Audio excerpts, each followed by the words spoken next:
dhiiratti dhiyaachuu yommuu barbaaddutti wantoota ati beekuu qabdu.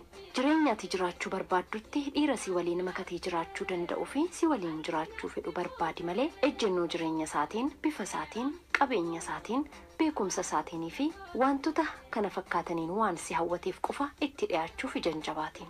Namni ilaalcha uumamaan qabuun alatti haalonni isaa kanneen biroon dhiibbaa yeroo fi bakkaatiin kan jijjiiramuu danda'u waan ta'eef ulaagaa filannoo keetii ta'uu hin qabu. Daddafanii kufaatii miiraa kufuun yeroo baay'ee amala dubartoota adda taasisu waan ta'eef dhiira garaan kee itti na'e harkatti dafteen kufin akkaataatti dhiyaannaa keetii suuta guddifadhu. Dhiiratti kabajaan dhiyaadhu. Fuula seeqaatti agarsiisaa yeroo xiqqoodhaaf of qabaa ija isaa keessa xiyyeeffattee yoo laalte suuta suutaan mo'amaa dhufee harka kee keessa siif seenuu ni danda'a. Nama jaallattu sanatti akka jaallattu mul'isuuf fedhii isaa eeguudhaan quunnamtii saalaatiin alatti jechuudha. Yeroo baay'ee isa waliin yeroo dabarsuuf haalota mijeessuudhaan ibsiif. Itti dhiyeenyi keessa obboleettummaa osoo hin ta'in gaa'ilaan waliin taatee jiraachuu kan barbaaddu ta'uu kee tooftaa barbaachisaa fayyadamuudhaan itti agarsiisi. Kunis kaadhimaa isaa ta'uudhaaf yeroo murteessitee eegaltee ergaa jaalala keetii dabarfachuu danda'uuf karoora kee fi miira keessa isaatii beekuudhaaf baay'ee si fayyada. Miira nama jaallachuuf eeyyamtee hawwachuu akka dandeessuuf daddaftee fedhii isaa hubachuu qabda. Kana boodas fedhii fi miira isaatiif deebii kennuu akka dandeessuuf fageenyarraa miirri jaalalaa fi fedhiin isaa akka guddatuuf haalota mijeessiif. Dhiira abbaa fedhe yoo ta'e iyyuu hamma isheen durbaa eeyyamteef irra darbee ishee irratti homaa tokko gochuu waan hin dandeenyeef ofii kee irratti miidhaa geessisuus ta'e cimina kee dhugaa baasisuu kan danda'u addunyaa kana irraa si qofa akka ta'e hin dagatiin. Ilaalcha dubartootarra jiru laalchisee dhiira cimaa kam keessayyuu dadhabbinni dhokatee jiraachuun isaan gaafachiisu. Kanaafuu dhiira tokkotti maxxanuun eeyyama kee erga ta'ee jalqabdee dadhabbina isaa duukaan bu'in. Dadhabbina isaa kanayyuu danda'uudhaan golguudhaanis keessumattuu jajuu fi ajaa'ibsiifachuudhaan wajjin jiraachuuf fedhiif dandeettii qabaachuu kee ibsiif. Kennaa kee kanattis gammadee ajaa'ibsiifachuudhaan siif booji'ama. Miidhaa naannoo jaalalaatti dhufu keessatti dhiirri dadhabaadha. Garuu seeqa durbaa yookaan ifa fuula ishee yommuu argatutti jireenya isaa kennaa godhee dhiyeessuun illee isan ga'u. Ta'us aarsaa kana baasuuf kan isa geessisu seequu kee, miidhagina gogaa kee fi qaamni kee alaan mul'atee eenyummaa kee ibsu wantoota ati ittiin boontu ta'uu hin qabu. Miidhagummaan qubaasaa dirree irratti qarshiidhaan kan gurguramu. Meeshaa gatii xiqqaa kan jijjiiramudha malee dhiira hidhee harkisee qabachuudhaaf ga'a miti. Miidhagina waliin garuu amanamummaan jaalala onnee nama haqaa ta'u obsii fi beekumsi sabummaa ati qabdu amaloota ittiin beekamtu siifa ta'an. Eenyummaa kee amaloota kanaan beekamuun gargaaramuudhaan jaalala keessa keetii akka nadhii dammaa onnee qulqulluu keessaa gadisaaf yaa'uun dubbii dhugaa fi mi'aawaadhaan yeroo hundumaa miira isaa dadammaqsitee akka inni abjuu si jechuu fi si hawwu keessaa hin dammaqne gootee dhiira jaallattutti siqachuu fi ofitti butuuf yaali. Kennaa qarshii yookaan baay'ina qabeenya isaatiin booji'amtee dhiira tokkotti siqachuu yookaan jaallachuu ni dandeessa ta'a. Qarshiin kennaa uumamaan siif kennamee ol siif kaasuu hin danda'u. Inumaayyuu si madaalchisaa, shaqaxa si taasisaa. Kanaaf iyyuu kan ati jaallattuu fi itti dhiyaattu eenyummaa isaatti malee faayidaa isarraa argattutti ta'uu hin qabu. Jaalalli shaqaxa qarshiin itti baafamee bitamuu danda'u miti. Erga qarshii fudhattee booda wal quunnamtiin lamaan keessan gidduutti ta'u madaala jaalalaatiin madaalamuu hin danda'u. Kun hin ta'u. Dargaggeessa tokko jaallattee gara kaadhimummaatti sana boodas dheebuu fedhiiwwan adda addaatiin jaalala ijaartanii hidhaa jaalalaa umurii guutuutti otoo waliin hin darbiin dura gaaffiiwwan barbaachisoo ta'an tokko deddeebitee mataa kee gaggaafachuun deebii quubsaa argachuu qabda. Gaaffiiwwan sana keessaa kanneen bu'uura ta'an namoota hedduu keessaa gurbaa kanatti akkan dhiyaadhuuf wantoonni na hawwatan maal fa'i? Qaama ala isaatiin raa'u. Fakkeenyaaf sadarkaa barumsa isaati, dandeettii dubbiin ni qabu, ejjennoo isaa, akkaataan uffannaa isaa, suurraaf simboo isaa, miindaan isaa, qabeenyi isaa hundumtuu eenyummaa isaa bakka bu'a.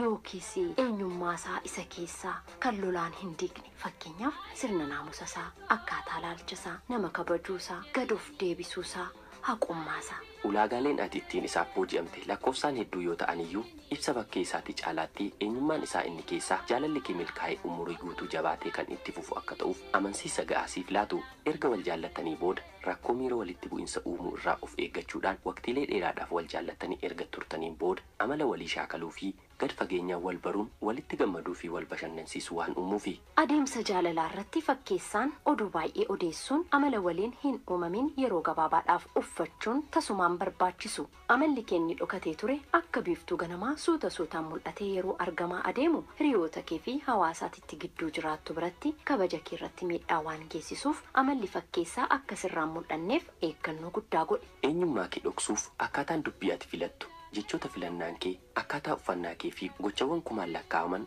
cimina kee agarsiisuudhaan yoo mul'atan illee dhugaan jiru waqtiilee fi bakka isaanii eeggatanii bakkeetti ba'uu ni nafu. Kunis umurii hawaasaa wajjin jiraachuuf siif kenname qophummaa fi gaddaan akka ati dabarsitu si taasisa. Keessumattuu eenyummaa keessa dhokatee ture yommuu hubatu dhiirri jaallatee si fuudhuuf murteessee ture waa'ee keetiif keessa isaatii iddoon inni qabu kan nama jibbisiisu ta'a. Kanaafis amma dandeessitti eenyummaa kee innatittiin uumamte ibsa jireenya keetii haa ta'u. Eenyummaa kee isa sirrii kanaan dhiira jaallattee tokko hawwachuun dandeessu taanaan sittaaf.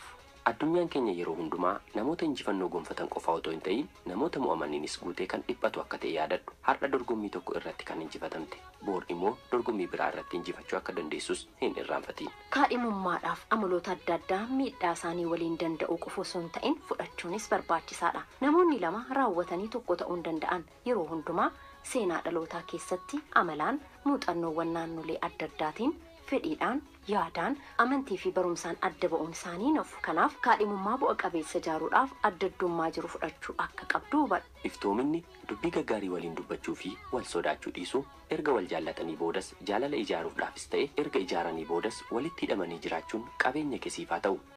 Bubbulee wana garraa waliin jenne kaamanii wana manee inimmaan akkaataa gargar baanee. Yalla kawame derate wanga kudangune karabin pedemale kanama nuantane kafide koti silani nafte take kalentro singar garbe tokalati berisu dande bararu dande severa ko bade tase kalbinti adanti waliti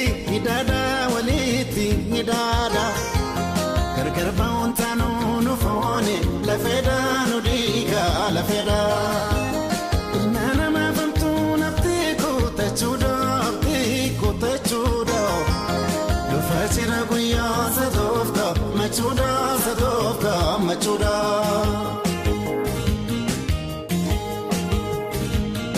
Damama katiya ababo kamise hafuram bafane yani ke namerse hunda chalteche mal kayon se farse filatam tunama akan ya bilese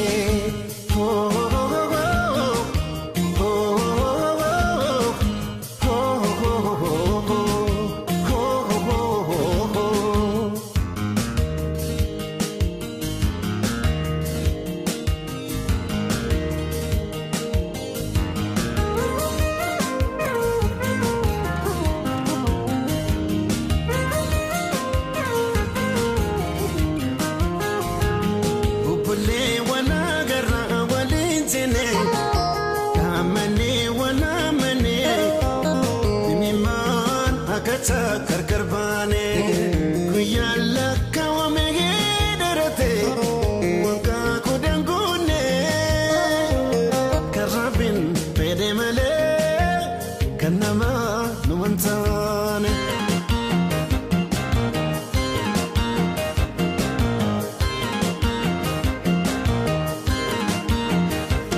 nema wallotenu karanga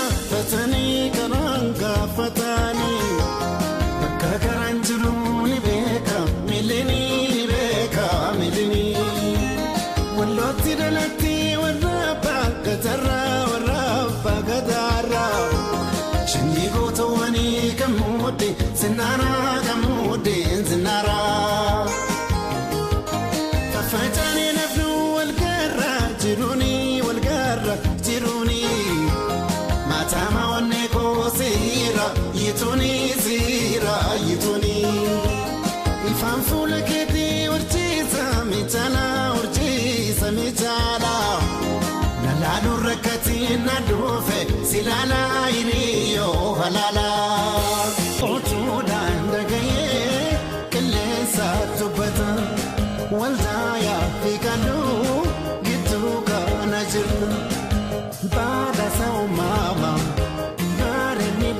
hawwata biyya bateen qabne waan losa lamaata.